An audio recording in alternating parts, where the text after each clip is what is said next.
एबे मु दृढ़ कंठे स्वीकार करी प्रभात साहू अवर्तमान से स्थान एपर्यंत पूरण हो पारिनी आगु को पूरण हेब कि नहब से कथा सत्यनारायण जानती ते आमर नीलाचल निखिल उत्कल पाला परिषदर जेते योग्य पदाधिकारी गायक माने अछंती सेमानक निकट में नम्र निवेदन करी आपण कौन युव गायक को रत्न उपाधि दिंतु ना पदाधिकारी व्यक्तित्व मान को निवेदन करी रत्न उपाधि आपण दिंतु ना। जय जगन्नाथ। गायक रत्न प्रभात साहू विषय कौन कहबी मुझे बयस 2 वर्ष सान हेले भी सुधा सहित बहुत पाला मु गाई 200 रु ऊर्ध्व राति पाला गाई किंतु दुर्भाग्य परितापर विषय से यूट्यूब चैनल से सुविधा नाला वीडियोर सुविधा नाला ऑडियो कौन गोटे दीटा थिला किंतु से एते शीघ्र पाला जगत विदाय ने ताहा केही कल्पना कर नथिले। केवल खोर्धा जिला नुहे सारा ओडिशार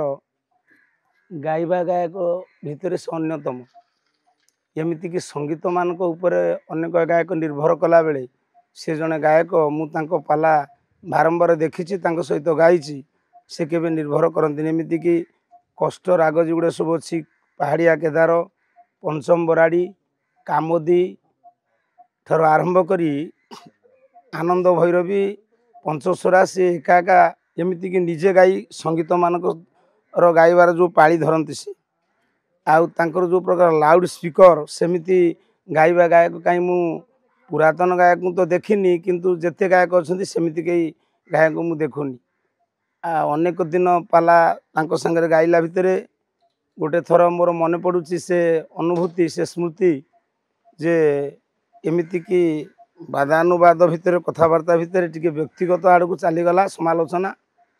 से सेतेबेले रत्न उपाधि पाई आसी था मुझे जगतसिंहपुर ब्रेक कहली कहले तुम जगतसिंहपुर आज तुम धरा पड़ मुझे प्रभात बाबू तुम्हें जगतसिंहपुर माटी धन्य हेल आज प्रफुल्ल पाठागार तुम रत्न उपाधि पाइल ना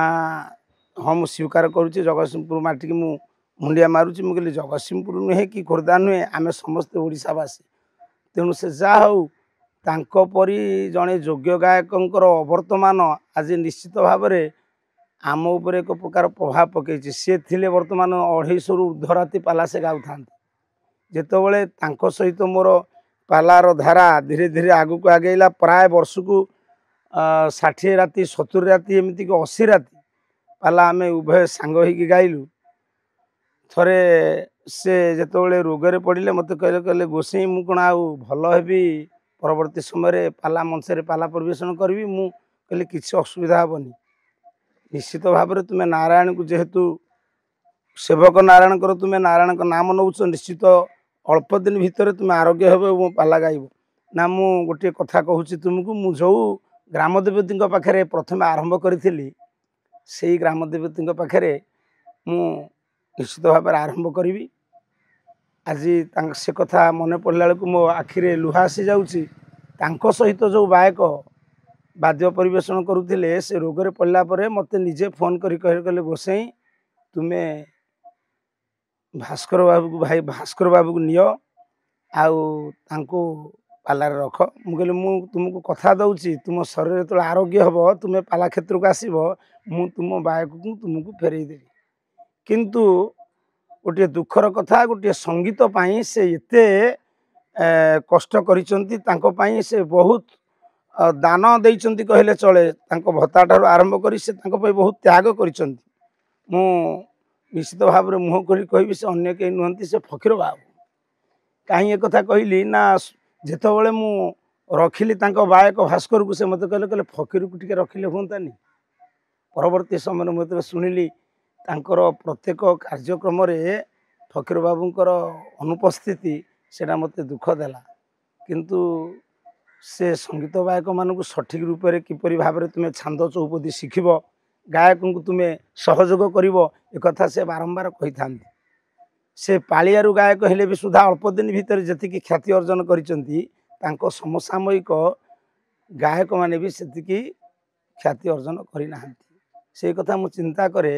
बिजुली जेपरी अल्प समय भितर विश्व को आलोकित करी से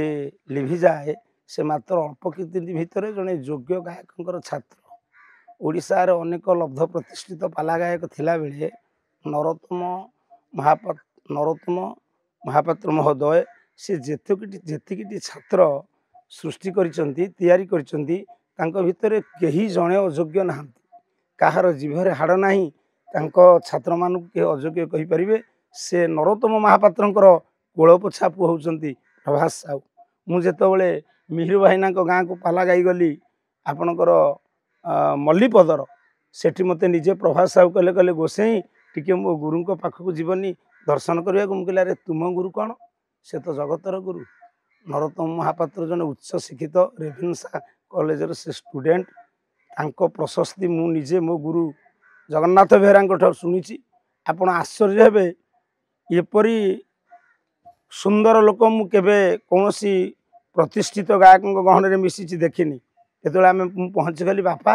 तुम बापा केमती अच्छा माँ केमती अच्छा तुम्हें केमती अच्छ तुम घर केमती सब परिवार वर्गों कथा सह निज बापा माँ कथा पचार सहित कौन बापा खाइचु धन खाइचु से जो पदे कथा भितर शरीर रोमांचित हो जाए जमी स्नेह बड़ा कथा से भाव से मत कहले कहले मु जानी बापा शुणी तुम्हें आम प्रभाकर सहित तुम्हें पाला गाउच प्रभाकर टी आमर भल ना कर किंतु ये जो पदवीटी पाइला सेठी व्याधि में बच मुझे कथा कही द्वादश दिवस जो स्मृतिचारण होता अनेक वरिष्ठ गरिष्ठ गायक मैंने आसते तेणुक जिते आमर नीलाचल निखिलोत्कल पाला परिषदर जिते योग्य पदाधिकारी गायक मैंने अच्छा से निकट में मु नम्र निवेदन करी आपण कौन युव गायक को रत्न उपाधि दिंतु ना प्रशासनिक क्षेत्र में प्रशासनिक पदाधिकारी व्यक्तित्व मान को निवेदन करी रत्न उपाधि आप दिंतु ना कहीं ना या अंधविश्वास हो पारे कि वास्तव हो पारे ता मु कहीपरुनी किंतु रत्न उपाधि पाइथिबा गायक रत्न लोकनाथकर सी वृद्ध समय पर्यंत पाला गाई पारे ना द्वितीयतः ये मात्र 51 वर्ष कौन इहलीला संवरण कले वर्तमान से पाला जगत में चहल सृष्टि करुता प्रहलिका सृष्टि करुता जो उद्दाम कंठस्वर सारा ओडिशार पाला अनुष्ठान तथा संगीत प्रेमी पाला प्रेमी लोक मानू आमोदित आमोद प्रमोद देवा समय समस्ते उत्साहित होती ये मु दृढ़ कंठे स्वीकार करी प्रभात साहू अवर्तमान से स्थान एपर्यंत पूरण हो पारिनी आगु को पूरण हेब कि नहब से कथा सत्यनारायण जानती जेहेतु मुझे सहित अनेक दिन पाला गाई से मोर अति सुहृद पारिवारिक क्षेत्र आरंभ करी निज सहित मोर बहुत संपर्क मु काली राति पुहा पाला गाई सारिबा परे 4टा बेले बंद कले सुधा सुदूर कटक जिलार गाधी पड़िया मंच आज प्रथम थाक थिले भी सुधा मु 10टा बेलू आसी गाँव में पहुँची प्रति मोर गोटे श्रद्धा अच्छी एमती बोधे मु बंची पर्यंत थी तेणु समस्त गुरुजन गायक मान निकटरे एवं आपण मान निकटरे महाप्रभु पदाब्जर अनंत कोटि दंडवत जनाऊँगी निश्चित भाव से दिवंगत आत्मा निर्वाण मुक्ति पाई आउ समस्त श्रद्धा सहानुभूति भक्तिपूत श्रद्धांजलि प्रति रही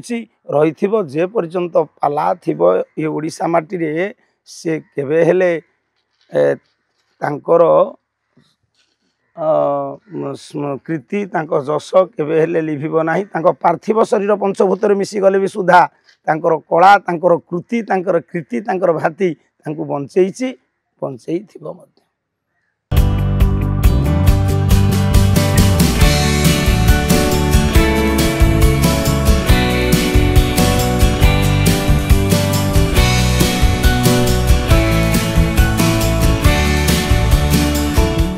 अधिकरु अधिक पाला देखिबा पई आमो चैनल सब्सक्राइब करंतु।